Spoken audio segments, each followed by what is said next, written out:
Hello guys, welcome to Code with BK. So in this video, we solve the problem of deleting all copies of an element from an array. Okay, so in the first half, I'm going to explain you the process on the steps to solve this problem. And in the next half, we look at the codes. So if you're someone who's just looking for codes, there are links to the codes in the description of this video. And if you're someone who wants to read and understand, there is text description to each code in the link as well. Please do not forget to subscribe to this channel and click on the bell icon to receive all the latest updates. So suppose if I have an array 100, 2, 11, 10, 8 and 44. So the number of elements are 6 and the size is 6. That is, I'm using the entire array. The array is full because number of elements is equal to size of this array. So suppose we have to remove 8 from this. Okay, and we cannot change the size of the array. Okay, the array remains fixed. We cannot actually remove this location. So I've already given a video where I show how to shift all the elements to the right of this element that you have to delete. Okay, so it goes something like this. Okay, 100 to 11, 10 till the element you have to delete, everything is copied from the previous array, and from the location that is to be deleted, you shift everything from right to left. So 44 comes here. Okay, 44 stays here, but we are using only these locations. So n is 5 and size is still 6 because you cannot change the size of the array. Okay, suppose you want to remove 2. Okay, so what it goes is, you have 100 first, okay, and all the elements right of 2 are shifted one step left till this one, okay, because this is redundant. Okay, so we have 11, 10, 44, 44, 44. Okay, so these are again redundant locations. These are the locations we need. So n is 4 and s is 6. What if we have multiple copies of a value? Okay, so if I have something like this, so if I have say 100, 8, 11, 8, 2, 8, 7. Okay, so 3, 3, 6, 7. So size is 7, n is 7. Okay, and you have to delete all copies of 8. So I want something like this. Okay, so I want 100. I don't want 8 because it is deleted. I want 11. I don't want 8. It is deleted. I want 2. I don't want 8. I want 7. Okay, and 3 other locations. I don't care, whatever there is inside. So n is 4 because you remove 3 elements, and s is 7, which is the size of the array. So we have to remove all the copies of a given element x, which was 8 in this case, from this array A. So I've already posted a video where you delete one element from the array. The code implements the shifting of the elements as I explained here. Okay, so I'm going to use the pseudocode from that, and I'm going to use that pseudocode to solve this problem. So this is the pseudocode that deletes the element x from the array A. So let me write a pseudocode to delete all instances of x. So I'll say function delete all 1. It takes a, x, n and s. Okay, so what this function is doing, it is returning true if x is found in this array A and it is deleted. Okay, it is returning false if x is not found. So I'm going to continuously call this function as long as it is returning true. The moment it returns false, I know that there is no more copy of x left in the array A. So I call this function while delete 1 a, x and s. Alright, so this while loop does not need any body because delete 1 looks for this element x in the array A and returns true if it is found and deleted, otherwise it returns false. So this loop terminates when this method returns false. Okay, that is no more copies of x was found in the array A. So there is one thing to note here, that I am setting n to n minus 1 here. You can do that here, okay, or you can do that here, okay, because every time the functions return true, okay, you set n to n minus 1 and you send this back again. Okay, so let's take example of this array and see how it works. So I have 100, n is 7, s is 7. S is 7, that is the size of the array. N is 7, that is the number of locations we are using, which is the entire array. So array is full, n is equal to s. So on the first pass to this function, that is this delete method is called first. Okay, this 8 is removed when x is 8. This 8 is removed.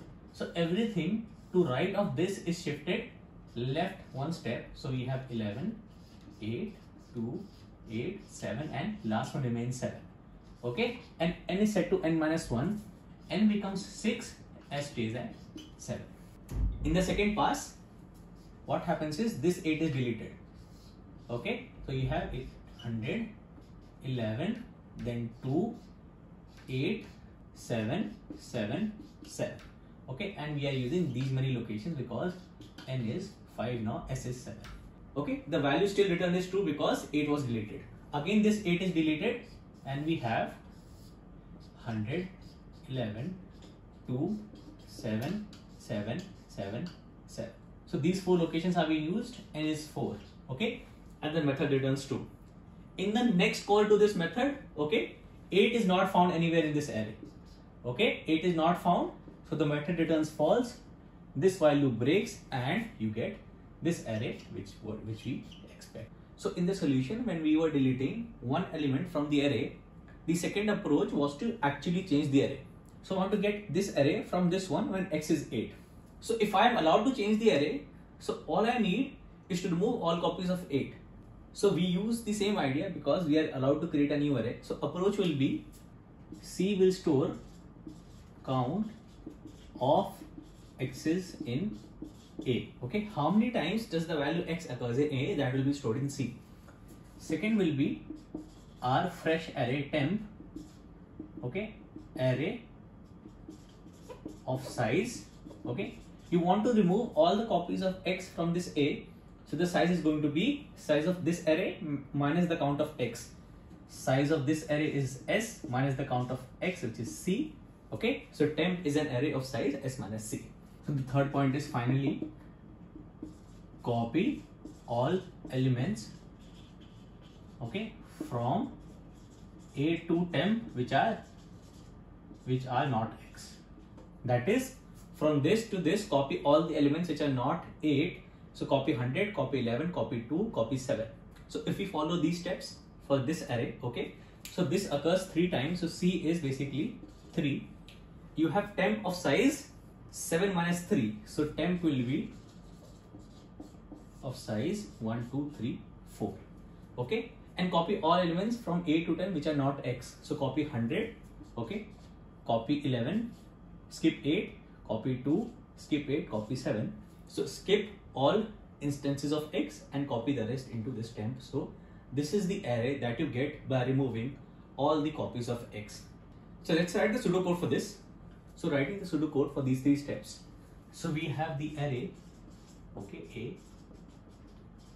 Okay, we have s is the size, okay, and in this case we don't have 2 variables n and s. Okay, s is also the number of elements in A, because in this case we are allowed to change the size of the array. So if you want to delete an element, we change the size. Okay, so the entire array is always occupied, so the number of elements is going to be the size of the array. Then we have x, the element to be deleted. We iterate this array. Okay, we say while I is less than s. If ith index in A is equal to the value x, we increment the count. Okay, so we start C at 0. We do C is C plus 1 and we increment I as we iterate this array A. So this value counts the number of times x appears in this array A. C starts with 0 and it will be non-zero if there is at least one copy of x in A. C stays 0 after this while loop, that is no copy of x is found. Okay, so we do this operation only if C is not equal to 0. Okay, so we say temp is array of size s minus c. We set back I to 0. We take another variable j equal to 0. So I will iterate this original array, j will iterate the indices of this temp array. So we iterate the original array while I is less than s. Okay, we have to skip all instances of x. Okay, so we copy all the values into temp which are not x. Okay, so if a of I is not equal to x, okay, in that case you do temp of j is a of I. Okay, you increment j is j plus 1 and in this you do I is I plus 1 because we are iterating this array A. So after this while loop, temp contains all the values which are not x. So you can set A to temp and you set size to size minus all copies of x, which is c. Okay, and you close the if condition. Alright, so in certain programming languages you also have to delete a. Okay, this you don't need to do in Java, because the moment you set a to temp, the memory that was occupied by a previously would be collected by garbage collector. But in C++, you have to explicitly clear this memory, otherwise you get memory leaks. So let us implement this in code and see how this works. So this is the implementation of the first solution that we discussed. So in this case, we are deleting an element by shifting all the elements to its right. So I've written a helper function delete that takes in an array A, the number of elements in the array, the value x to be deleted, okay, and it returns true or false if x is deleted or not, okay. I have another helper function delete all that calls delete as long as x is being deleted, and in each iteration I reduce the value of n by 1 because a copy of x was deleted from A. Finally, I return the updated value of n. I have another helper function to print the array. In the main, I have the example array A. I print the original array. I print the array after removing all the copies of x by calling delete all function. So let me run this. So original array is this array after removing all copies of 8. So if I want to remove all the copies of, say, another value 100, so I'll set x to 100, okay, and I'll say deleting all copies of 100, compile, run. Alright, so I get 11 to 7. Moving on to the second implementation, where we create a fresh array.